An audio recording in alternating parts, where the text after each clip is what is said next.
Welcome to the deep dive.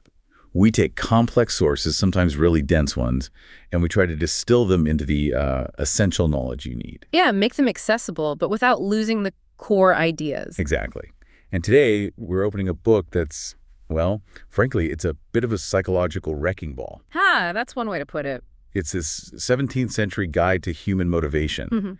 And it basically suggests everything you think you know about virtue might just be a lie.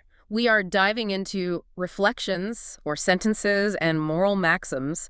It's by François Duc de la Rochefoucauld, Prince de Marcillac. Quite a title. Indeed. And our mission really is to figure out why this rather jaded French nobleman became the go-to guide for cynical psychology. And it's all rooted in this idea, right, that hidden motives drive pretty much everything. Everything, every noble action you see, whether it's in others or maybe more disturbingly in yourself. He argues it's driven by some hidden, self-serving agenda. It sounds like the ultimate shortcut to becoming paranoid about everyone. Or maybe just realistic, depending on your view. The whole philosophy gets summed up right at the start, pretty much. His big controversial thesis is, our virtues are most frequently but vices disguised. Wow. Okay. Straight out of the gate with that. It sounds stark, absolutely. Yeah. But you have to understand, this is a worldview that was really forged in fire. To get the maxims, you need to get the man. La Rochefoucauld. So, 1615 to 1680. Not just a writer then. Oh, not at all. He wasn't just some scholar in an ivory tower. He was a political player, often on the losing side, in the very turbulent Ancien regime in France. Right, so he wasn't just theorizing, he was, involved in plots. He was plotting coups, yeah. He spent time in prison. He lived through and fought in the War of the Fronde. Which was that brutal civil war in France. Lots of shifting sides, betrayals. Exactly. Betrayal was almost the currency of the realm then. And his own political ambitions, like plotting to support Anne of Austria, they often ended in spectacular failure. So the people he backed, they didn't exactly reward his loyalty. Quite the opposite. When the political winds changed, he found himself kind of sidelined, forgotten by the very people he'd risk things for. Okay, that starts to paint a picture. And our sources often mention his life gets tracked through these 4 periods, each linked to a prominent woman. Chevreuse, Longueville, Sablé, Lafayette. And these weren't just like romantic flings. No. These were incredibly powerful women. They ran the influential salons, where the intellectual and political elite gathered. He was inside that world. He saw firsthand how ambition, vanity, betrayal, how it all worked at the very highest levels. So his own bitter disappointments, they were kind of his research lab for cynicism. That's a great way to put it. He basically concluded that politics, high society, even personal relationships, they all operate on the same fundamental fuel. And that fuel is? According to La Rochefoucauld, it's the tyranny of self-love. Amour propre in French. Okay, the tyranny of self-love. Let's really unpack that because it sounds like the central pillar of this whole thing. If it's tyrannical, what is it? How does it rule us? Well, for him, self-love isn't just, being a bit vain. It's the absolute core of human existence. He defines it early on, Maxims 2, 3, 4. It's the greatest of flatterers. Flatterers, meaning it tells us what we want to hear about ourselves. Exactly. And it's more cunning than the most cunning man in the world. Think of it less like an emotion and more like an operating system, an incredibly sophisticated one, designed purely for self-preservation and getting ahead. So if self-love is this incredibly powerful, cunning force, where does our rational mind fit in? I mean, we think we have good reasons for what we do, right? Well, Maxim 102 gives us the hierarchy. And it's deeply humbling. The head is ever the dupe of the heart. The head is the dupe of the heart. So our intellect. Our intellect, our ability to reason, to construct these beautiful, logical arguments, that's the head. But it's constantly being fooled, manipulated by the heart, which for him means our base self-serving desires, our ego, essentially. So the rational mind is just the PR department for the ego. That's basically it. Yeah, it spins narratives to make our selfish drives look noble. Okay, now I know our sources mentioned going beyond just the Maxims here into the first supplement, where he really digs into this concept of self-love. Yes, and this is crucial. It's often left out of the popular, shorter collections of the Maxims. He gives this incredibly elaborate, almost mythological definition of self-love. He compares it to the sea. The sea. How so? Because it's vast, powerful. Fast, powerful, constantly moving, yes, but also headstrong, supple, capable of changes that surpass those of the metamorphoses. It's always shifting, taking new forms to suit its needs. Okay. But the really critical part of the C comparison is this. Self-love is often invisible to itself while perfectly seeing others. So that's the core of the cynicism. Precisely, that's the tyranny. We are brilliant at spotting the flaws, the ego, the hidden motives in everyone else, our rivals, our friends, politicians. We see their self-interest clear as day. Crystal clear.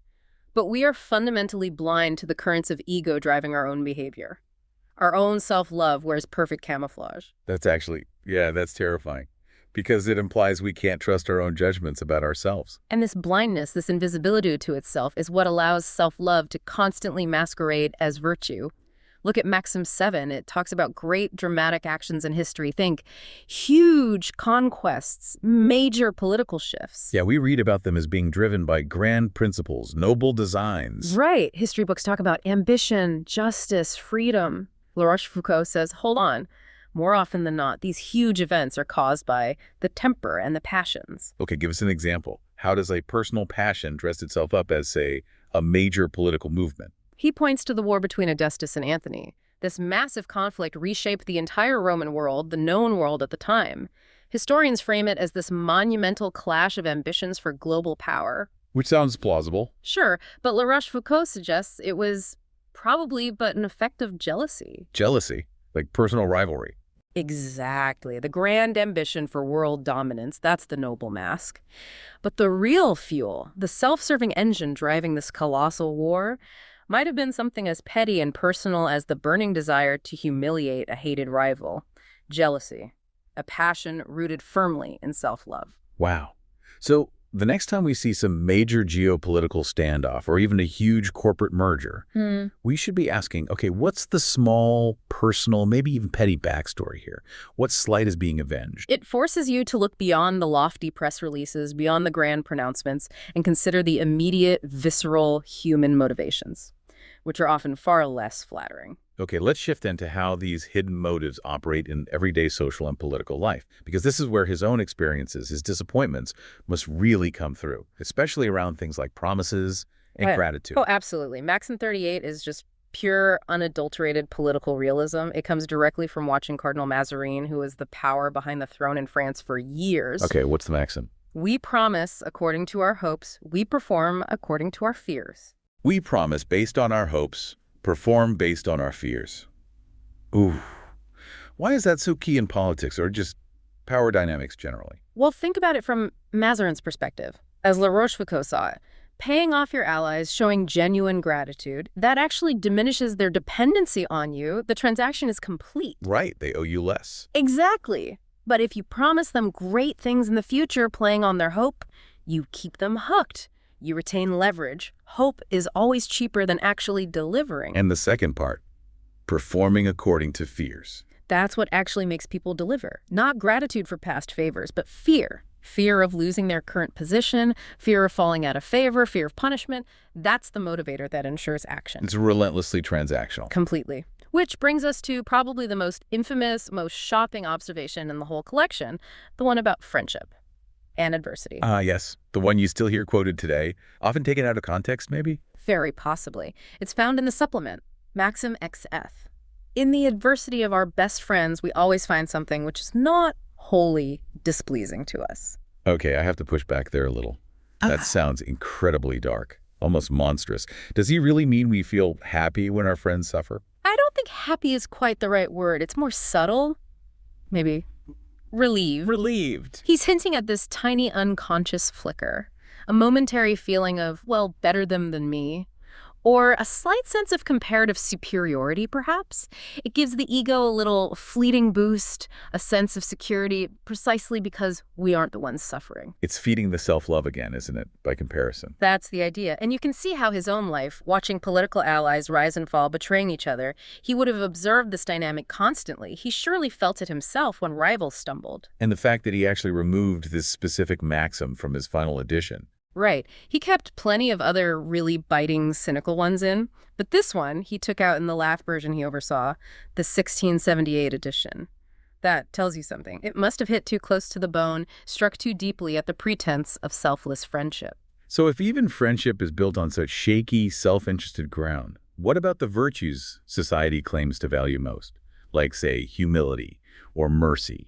clemency. Yeah, he systematically dismantles them. Let's start with hypocrisy. Maxim 2:18. It's incredibly concise and brilliant. Hypocrisy is the homage vice pays to virtue. The homage vice pays to virtue, meaning Meaning, even the most corrupt, vice-ridden person understands that virtue, or at least the appearance of virtue, has social value. It holds power. So they have to fake it. They have to pay tribute, pay homage to the ideal they're actually undermining. okay, that makes a certain kind of sense. What about humility? Often seen as a sign of true greatness, right? Being modest. He sees it mostly as a tactic, a strategy for ambition. Maxim 254 says humility is often a feigned submission which we employ to supplant others. Feigned submission to supplant others. Yeah, like you pretend to be lowly to get your foot in the door or to make your rivals underestimate you. He calls it one of the devices of pride to lower us to raise us. It's an investment. You lower yourself now for a bigger payoff later. Pride disguised as its opposite. So, next time you see someone making a huge show of their own humility, be wary. Be very wary, according to La Rochefoucauld. Now, what about when people in power show mercy, clemency? Is that genuine compassion? He's going to say no, isn't he? Pretty much. Yeah. Maxims 15 and 16 tackle this. Clemency is often but policy to win the affections of the people. It's good PR. Make the ruler look magnanimous. Or it arises from vanity, wanting to seem godlike, sometimes from idleness. Maybe it's just easier than punishing, oftentimes from fear of reprisals if you're too harsh, and almost always from all three combined. So in the world of the court, or politics, there's basically no pure, untainted act of mercy. It's always calculated. It's policy, vanity, laziness, or fear. Usually a mix. And then there's gratitude, the supposed bedrock of decent human relationships. Okay, what's the cynical take on thanking someone? Maxim 223 calls gratitude simply the good faith of merchants. It holds commerce together. It's purely transactional. It's like saying, okay, I acknowledge receipt of this favor. Our accounts are temporarily balanced, ready for the next transaction. Wow. So when I send a thank you note, I'm just confirming the business deal? Yep. That's a truly bleak view of human connection. And he doubles down. Maxim 298. Gratitude is but a secret desire of receiving greater benefits. It's not really about acknowledging the past favor. It's about priming the pump for future ones. It's forward-looking self-interest wearing a mask of tacit appreciation. It just seems relentless. Is there anything that escapes this? What about something like bravery? Courage in battle? Surely that can be pure. Nope. Even bravery usually falls prey to the same logic. Maxim 213 suggests it's often rooted in base motives. Love of glory, wanting fame, fear of shame, maybe the strongest motivator of all, not wanting to be seen as a coward, or greed of fortune, hoping for reward or plunder. So the soldier charging into danger isn't thinking of king and country, but what will people think if I run away? Or maybe I'll get promoted. More often than not, yes. The cynic strips away the flag, the noble cause, and reveals the underlying fear or ambition. Does he allow for any genuine virtue? Is there any action that isn't tainted by this all-consuming self-love? He does offer one possibility. It's almost a theoretical ideal. In Maxim 216, he defines perfect valor. Okay, what is perfect valor? It's doing without witnesses what one would do before all the world. So true courage is the act you perform when nobody is watching. No chance for glory, no risk of shame, just you in the act itself. Exactly. It's courage untainted by the need for external validation or the fear of social judgment. But he implies this requires an extraordinary strength of character, maybe an intellectual force, that's incredibly rare. Okay, so if we sort of accept this framework, at least for the sake of argument, that self-interest is lurking everywhere, what's the practical use? For you, listening now, how do you apply this rather bleak insight in daily life? Well, one key takeaway from his work, maybe surprisingly, is about authenticity, or rather, the cost of inauthenticity. Maxim 457 says we'd probably gain more in the long run by letting the world see what we are than by trying to seem what we are not. So stop trying so hard to put up a false front. Exactly. Yeah. Because that constant effort to seem what we are not is universal, he thinks. And it's the root of so much falseness in our interactions, even in our tastes. He talks about how this plays out in different social settings, Yeah. right? Like the court versus the military camp. Yeah. Maxim 393 is interesting. He says, awkwardness sometimes disappears in the camp, never in the court. Why? What's the difference? In the military camp, it's a more physical, functional world. There's a job to do. Competence, or at least a certain kind of raw sincerity, might actually be valued or required. Awkwardness might fade if you can actually perform your duty. But the court... The court, or any similar high-stakes social environment, it's all about performance. Appearance is paramount. Everyone is constantly vying, positioning, trying to seem more clever, more important, more connected than they really are. So falseness isn't just common, it's practically mandatory. And that breeds awkwardness because the performance is hard to maintain. This leads perfectly into his reflection on conversation, doesn't it? Which feels incredibly modern, like direct advice for anyone trying to navigate social or professional interactions today. Absolutely. This is really actionable stuff. He asks, why are so few people actually agreeable in conversation? And his answer is, It's because each thinks more of what he desires to say than of what the others say. guilty as charged. We all are. And that we make bad listeners when we want to speak. That perfectly captures that feeling in a meeting or at a networking event. You're not really absorbing what the other person is saying. You're just waiting for your turn, rehearsing your own clever point in your head. Precisely. So his advice, if you actually want to be agreeable to connect with people, listen. Genuinely listen. Never contradict just for the sake of it. And crucially, talk about subjects they like, subjects that interest them. It's strategic empathy, almost. It's using his cynical understanding of self-love for practical gain. You make the other person feel good, feel heard, feel brilliant because you're catering to their self-love. You succeed socially not by constantly proving how smart you are, but by making others feel smart. That's actually very useful advice, even if the reasoning behind it is pretty cynical. It's pragmatism born from sharp observation. And we should probably reiterate here, the depth we're getting comes from looking at the whole work, right? Yeah. Not just the famous one-liners. Definitely. Our source material covers the Maxims all 504 from the final 1678 edition, but also those longer-form reflections, which are often skipped in English translations. In those reflections, add the context, the reasoning. They really do. They elaborate on the how and the why, especially on that complex, sea-like nature of self-love we talked about. Without them, the Maxims can sometimes feel like just a collection of dark, unconnected jabs. Together, they form a coherent, if unsettling, philosophy. Okay, so wrapping this up, what's the final enduring takeaway for the modern reader? For you listening, now that you've been exposed to this potentially uncomfortable view of human nature? I think the main lesson is the call for relentless self-inspection. La Rochefoucauld isn't just asking you to be cynical about politicians or your annoying boss. He's forcing you to turn that lens inward. To look past the surface of your own motivation. Exactly. To recognize the subtle, sometimes not so subtle, ways that self-interest might be lurking beneath even your most cherished beliefs, your kindest actions, your strongest principles. It's a harsh mirror he holds up. But maybe a necessary one. Often the truth is most useful precisely when it stings a little, or a lot. Which brings us perfectly to our final provocative thought for you to consider. It comes from Maxim 504, the very last one in the main collection. It's his closing argument, really, on the ultimate human test, facing death.